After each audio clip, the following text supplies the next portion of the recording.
Hello everyone, I hope you're all keeping well, healthy and happy. And I also hope you've had a great start to the new year for 2018 as well. It's quite a time to be alive right now, because we've seen immense change happen right across the world over the last couple of years. And people have really pushed back against the system in major ways. But what that's done is to evoke the ire of the powers that be, or perhaps should not be. And so I think for the next 12 months, what we're going to see is a greater push towards authoritarianism, a greater push towards totalitarian agendas the world over. And we'll see this locally play out as well, I think. But I came across something today that really made me stop and wonder whether human beings are actually going to continue this push towards freedom, or whether in fact they have given in completely to subjugation and slavery. I'll tell you what I'm talking about here. I saw somebody talking about spiritual awareness, how we were going to experience greater spiritual awareness as a collective. Now, most people know that I hate collectivism with a vengeance because it deprives us of individuality, right? Particularly authoritarian collectivism. But there was another thing about this that annoyed me, and that's to do with the very phrase spiritual awareness, especially when it's used in the context of this new age, newfangled garbage that is being pumped out right now. Okay, it's been going on for the last 50 years. But the new age movement was created specifically for the purpose of helping to move the agenda forward towards total human enslavement. Okay?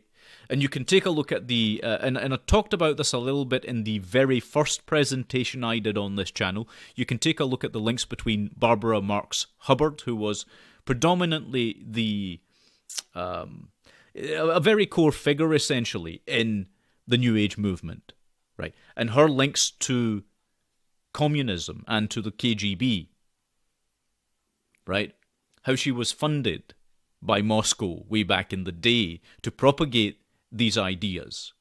They printed out a number of books. A lot of her literature was printed by the KGB, right? For reasons that I've gone into before. It's to do with the fact that they realized, as most spy agencies through the world, by the way, did, that they could control people through these New Age spiritual cults, because they spent a long time in India studying the various gurus and what have you that were around then, right? Back in the 60s, the 50s and 60s. And if you want to look into this, Yuri Bezmenov, by the way, spoke about this as well, because he was stationed in India at that time. He's a former KGB agent who defected to the West. But the point being that the notion of spiritual awareness in that New Age context is very, very dangerous, right? Because in their worldview, and I'm not talking about authentic, true spiritual awareness, I'm talking about this deluded form of spiritual awareness, right? Where we're made to believe that spiritual awakening or awareness comes without harsh introspection.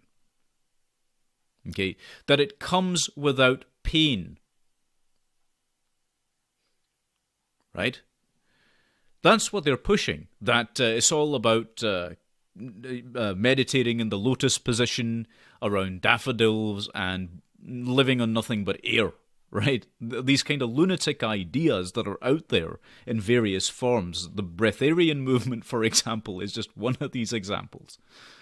But there's a lot of this kind of nonsense out there. And what this does, effectively, is to disconnect the individual from objective reality. Okay? We become completely decoupled from our physical being in our minds. Okay? Because the truth of the matter is you can't become decoupled from your physical being in a real, authentic, true spiritual sense, because as I've stated many, many times, I've explained this for over a year and a half to people, right, that your spiritual being, that is to say your consciousness, is absolutely and utterly dependent upon your physical being. At least in this universe, in this reality. Okay? It is idiotic to push this idea that you are some sort of abstract, ethereal being, some floating spirit somewhere in the sky, right? This is nonsense. Okay? We're constrained by our physical parameters, which is a good thing and a bad thing in some respect, right? But that's the reality of the situation. So ignoring that is idiotic. But more than that, by diverting people's attention using these razzle-dazzle methods, they force people into a state of complete ignorance and inaction and pacifism against true tyranny that is imposed on human beings. Okay? That's where the problem fundamentally is with this kind of New Age garbage. Because the truth of the matter is that in order to be spiritually aware, in order to be quote-unquote enlightened, you have to be aware of yourself first and foremost. You have to know who you are, inside and out. And that doesn't just mean being aware of the better parts, the better aspects of your nature. It means being completely in sync with the darker parts of your nature as well. Okay, because every human being has those. And the New Age movement completely ignores that. Okay, and there's a reason why they ignore it. It's because the political paradigms which exist can then subvert that individual towards their own ends. Okay, they can use the inner darkness within people to push towards what they want, what the puppet masters want. Okay? But in order to be enlightened, you have to be aware of, you have to be knowledgeable of economics. Now you might wonder, what does economics have to do with spiritual awareness? Everything. Right? You're not living outside of an economic system, no matter what you're doing in life right now on the face of this earth. Every country, every single one, has a financial system in operation. Yes, it's unjust. Yes, in many cases, because it's totally dependent on this fiat currency, it is completely immoral. It's burying people under debt, absolutely. But it exists. To deny its existence is, again, lunacy. Okay? So, you have to be aware of how the economy functions. And by the way, true economics, even if we discard this Keynesian model that's been adopted by pretty much everyone because the Soviet Union in the old days pushed for it, but let's say we even put that aside, economics is still a reality in that we have to trade goods, we have to consume goods. I'm not talking about Veblen goods, I'm talking about real-world goods like food and water and these sorts of things. And there's ownership of property and so forth, which is a real thing as well. So we have to negotiate our way through reality. And one of the ways to do that is through true economics, right? So you have to understand economics no matter what you're doing or how you're living. If you go away and live on a mountain somewhere completely secluded, or you decide to pack yourself off to a Buddhist monastery or something, you're still going to be dependent on the charity of others that are hooked into the economy. So economics is a reality. You cannot escape it. Okay? It's inescapable. And the second thing is you have to be aware of what is happening politically. And I'm not talking about this Punch and Judy politics, right? The left and right paradigm, which is a false Hegelian dialectic that's been put forward to try and control people. Forget that, right? I'm talking about the reality of politics, which is you have two choices. You can either be in favor of authoritarianism or you can be in favor of your own freedom and liberty.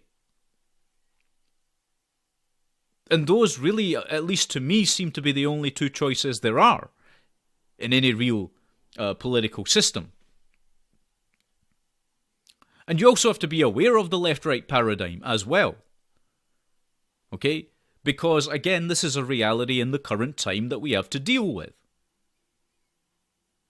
And you have to know what methods both the left, the far left, and the far right use in order to centralize control. Okay, in order to limit personal freedom and liberty. Like, for example, with free speech.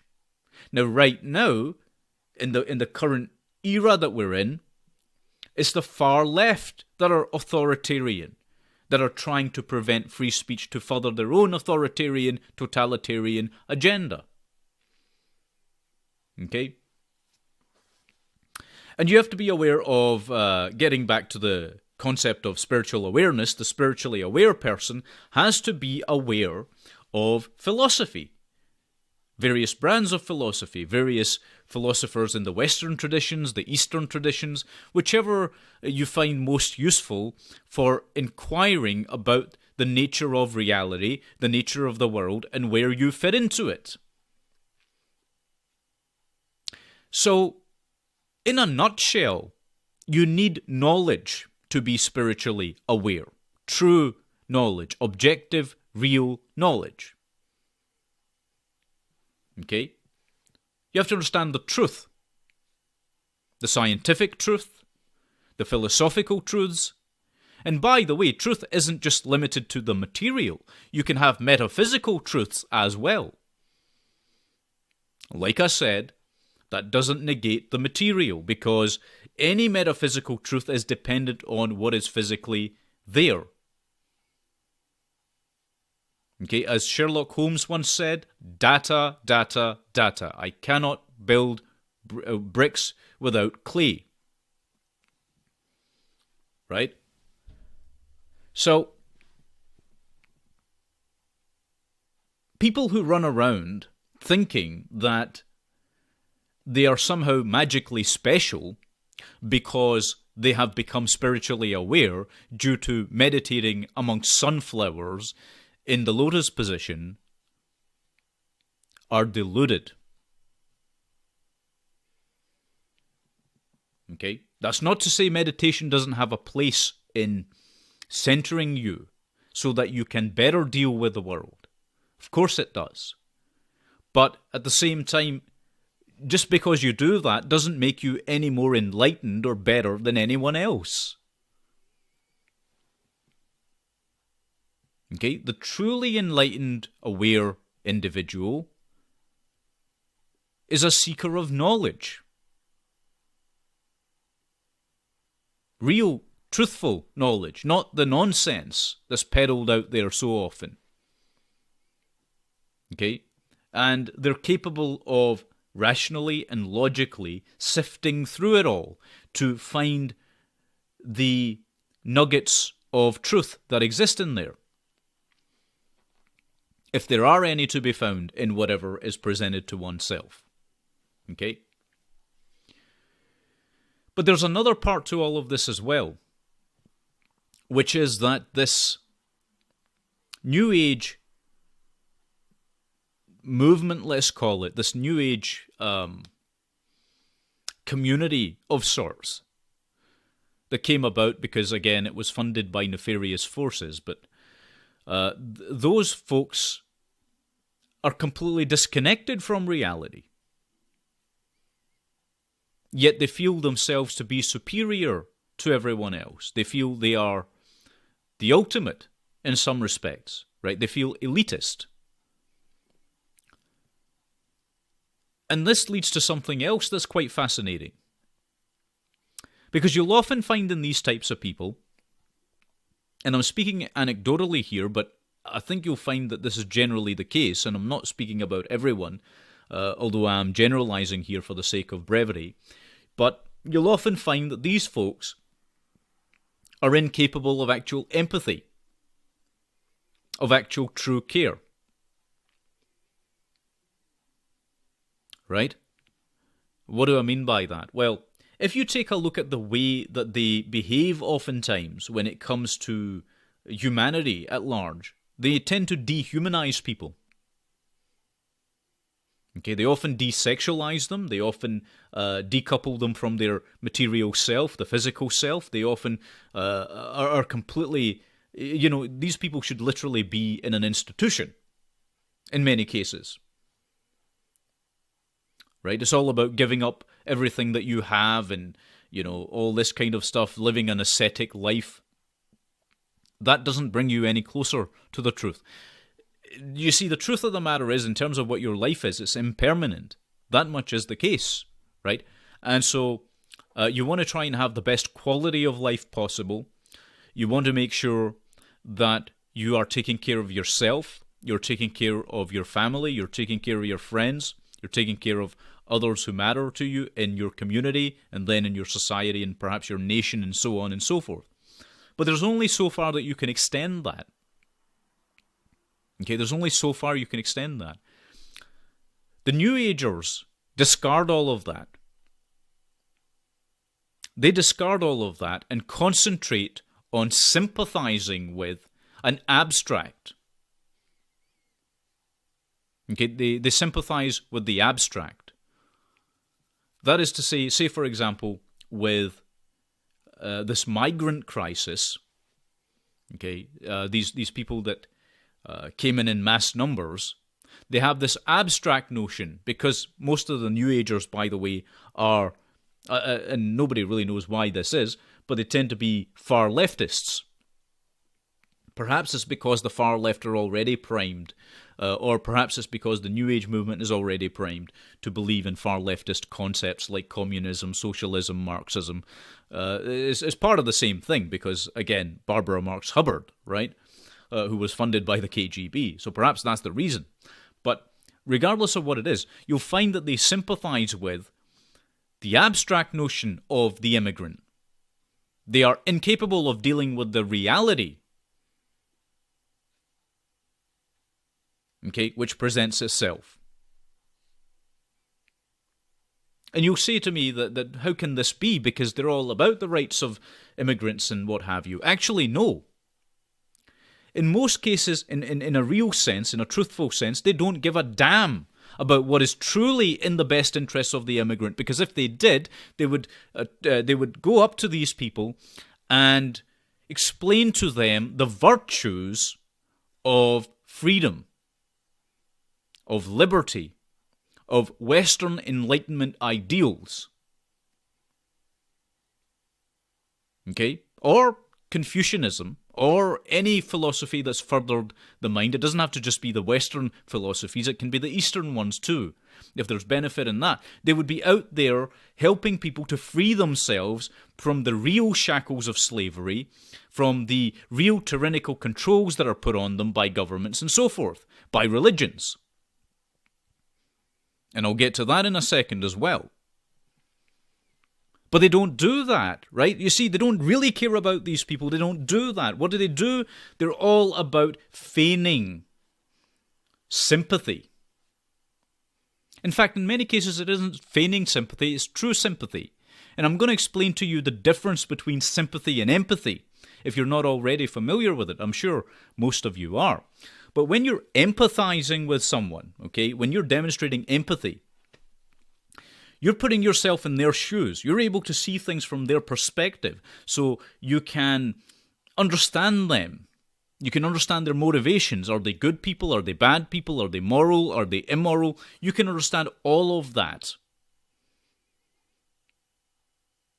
Okay, if you are empathizing, if you have empathy. What is empathy? It's another mode of care, true care. You're caring about yourself, you're caring about others, you're trying to suss out what other individuals are, who they are, what they're all about.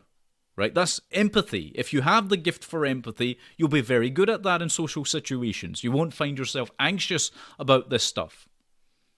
You can learn empathy as well, by the way. But, first-hand psychopaths can't, but generally human beings can. But the point being that these folks, the New Agers, sympathize. Now, sympathy is basically akin to pity. Okay? It's giving out useless platitudes. It's not offering anything of substance that's worthwhile. It's essentially looking down your nose at someone. Because that's what pity comes from, right? That's where it comes from. It's this superiority complex, this smug superiority. And that's what's going on in many cases like this. Because keep in mind, when we're talking about, especially with the migrant crisis, okay, or at least I'm talking about this here, what happened was that the majority of people that we're speaking about in these cases are from third world Islamist nations. That's who they were sympathizing with. You see, the far left and the New Agers weren't empathizing with Christians who are fleeing from war-torn regions. They weren't empathizing with Sephardic or Mizrahi Jews that were fleeing. They weren't empathizing with Coptics or Gnostics that were fleeing or Buddhists that were fleeing. Okay? They were not empathizing with them. They were sympathizing with people who believe in a totalitarian ideology. Islam is a totalitarian ideology. And I'm not singling Islam out here, by the way. I'm just pointing out that it is the case that that's what that religion teaches.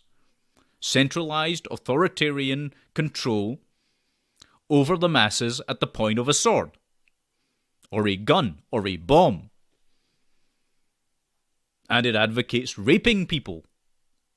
And it advocates abuse of children. Okay? That is not an ideology that lends itself to freedom. So if they really cared about these people, they would go out there and tell them that their own ideology is self-destructive. So there's no real true care involved on the part of the New Agers or on the part of the far left. Okay? There's no true care involved at all. So how can such a person be spiritually aware? There's my question. They can't. They're not. No matter how much they might pretend to be.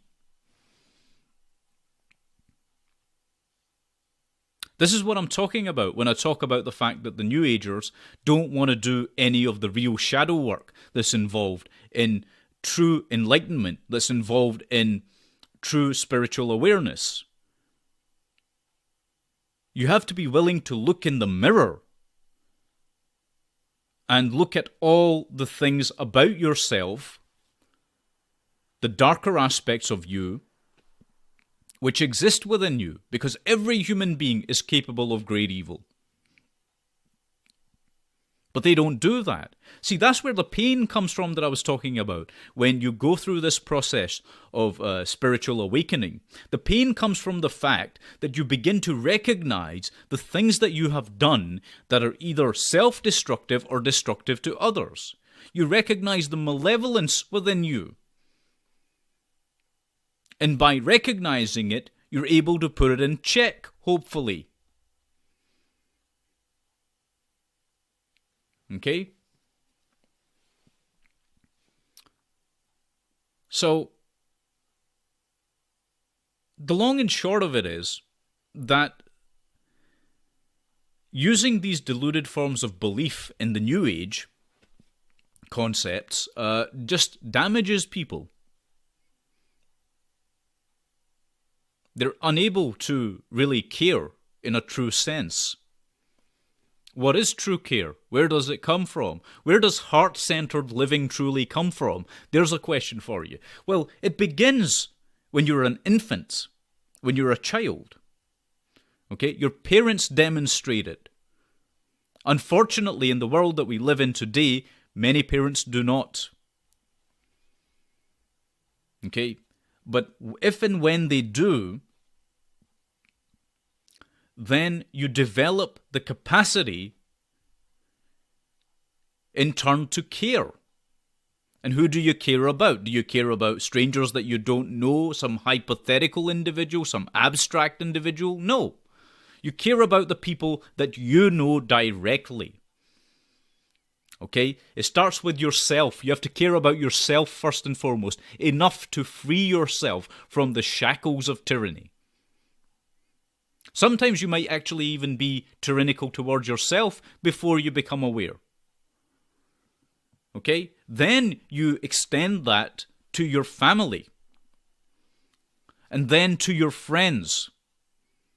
Okay? And then other people that you know inside your own direct community. And then society at large beyond that community. And then to your nation. The people of your nation. Okay? I'm not advocating nationalism, I'm just explaining how we go from the inside out in ever-expanding circles. And the further out we go, by the way, the less intensive true care becomes. Because you can't just randomly care about people you don't know. Okay, you can be good towards them, you can behave in a moral sense, you might even be giving towards them, you might even trust them to an extent, although I would say it's better to be careful of trusting people you don't know. Naivety, by the way, is a massive sin, as far as I'm concerned. Okay? But you're not going to love them in the same way that you love the people that you know. Right? So this is the thing. So true care operates in that way.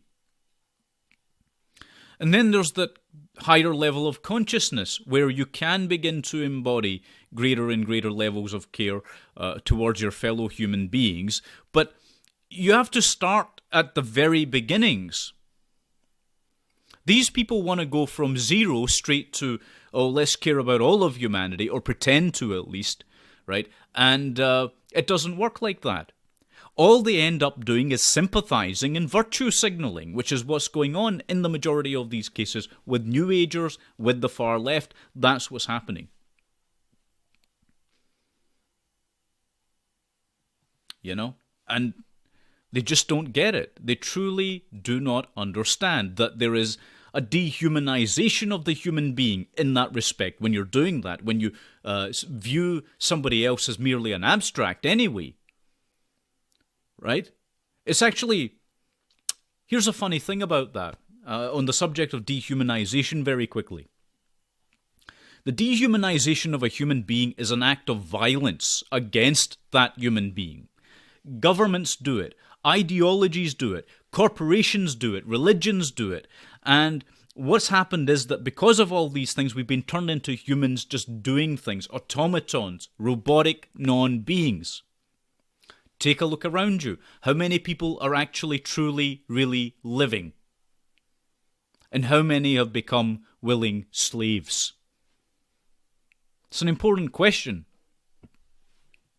But that type of dehumanization of a person is a dangerous thing when you just look at people as a collective or as an abstract. That's not caring about someone. See, when you care about people, believe it or not, here's a funny kind of paradox. Caring about someone involves being discriminatory. You have to discriminate.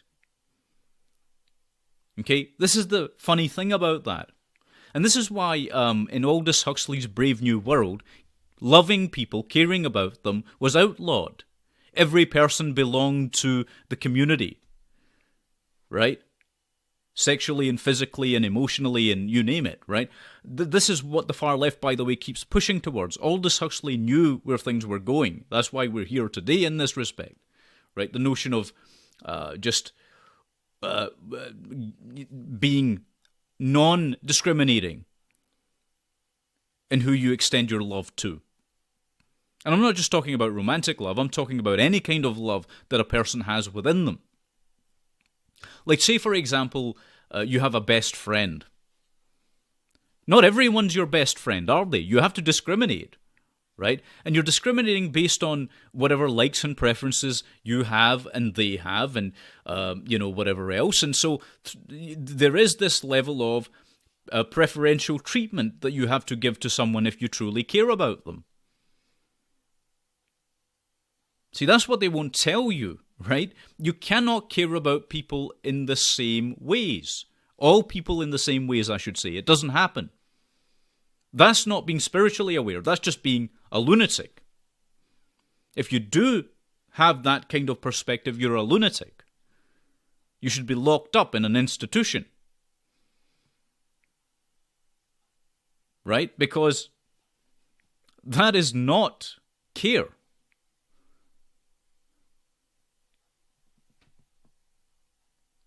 That is you not caring about yourself even. Not caring enough about yourself in order to prevent negative types of people from coming into your life, from having any sort of claim upon your being. Self-sovereignty is extraordinarily important, and the New Agers want to ignore that. Okay? Yes, we all came from the same beginnings of the universe, but we are each individual, sovereign, conscious beings. We're not part of some gelatinous mass. Okay? And I think that's incredibly important to point out. But that harsh introspection I was talking about earlier, that is so necessary. And it will cause you pain. Sometimes you'll find that being authentically true to yourself means that you have to let go of some people in your life. Means that some people won't like you. They'll say mean things about you. They might say nasty things about you. They might persecute you. That's spiritual awareness for being authentic and truthful. So yes, pain does accompany that because the majority of people live in a state of ignorance. And to think that you can be spiritually aware or enlightened without pain, without suffering of any kind, is, again, simply not true. There's a fantastic Buddhist saying I'd like to share with yourselves. It goes like this. Before enlightenment, you chop wood and carry water. After enlightenment, you chop wood and carry water. Do you know what that means? It means that you have to continue living in the real world. Okay? You can be an enlightened master, right? You could be a Jedi for all I care, right? But still you have to deal with objective reality. And too many people are looking for a form of escapism to pretend that reality does not exist, to pretend that things are not as bad as they are, to pretend that everything's just fine and dandy, that they don't need to engage with society at large. This is nonsensical and simply not true. At some level, you're going to have to. You can minimize the effects, but at some level, you still have to deal with that. You know? And in most cases, these people turn into pacifists, the New Agers. They turn into pacifists. Meaning that they don't want to combat tyrannical governance or rulership over them. And that's a dangerous state of mind because you are giving an abuser permission to abuse you. You are giving governments, for example, permission to enact violence upon your being. You are giving religions the permission they need to enact violence against your being. You're giving corporations permission to enact violence against your being. It's just something to think about. Anyway, I'll leave this video there. But I thought it was incredibly interesting that there are people out there that think in these insane ways. And as I say, I thought I'd share that with you. But I'd love your comments on this as well, what your thoughts are on this New Age agenda. And whether you think this is going to be pushed further, because I do. I do think that there's going to be all kinds of things pushed our way that are going to be damaging to the human race and will continue to be, including these transhumanist agendas and what have you. But that's something for another time. Anyway, thanks very much for watching. Oh, one other thing. I've got a special treat for you just after this video, so stay tuned. Because I think you'll get a little kick out of that. But thanks again for watching the video. Take good care of yourselves, and God bless every one of you. Okay, so I'm going to do a little bit of a magic trick here. I'm going to make this handkerchief disappear. Now, there's nothing in my hands other than the handkerchief here. Nothing up my sleeves or anything along those lines, and no camera trickery will be used. Okay, so let's get started. So all I've got to do is put the handkerchief into the fist there, right? Hopefully I can do this without mucking it up. And then all I've got to do is blow on the fist, closed fist, and voila, the handkerchief has disappeared, right? Anyway, I thought you'd get a little kick out of that, but it just demonstrates how there is nothing more powerful, really, than the power of illusion. And unfortunately, illusions can oftentimes become delusions for people as well. But I hope you enjoyed that, and I'll speak to you all again very, very soon. Take good care of yourselves, and thanks for watching again.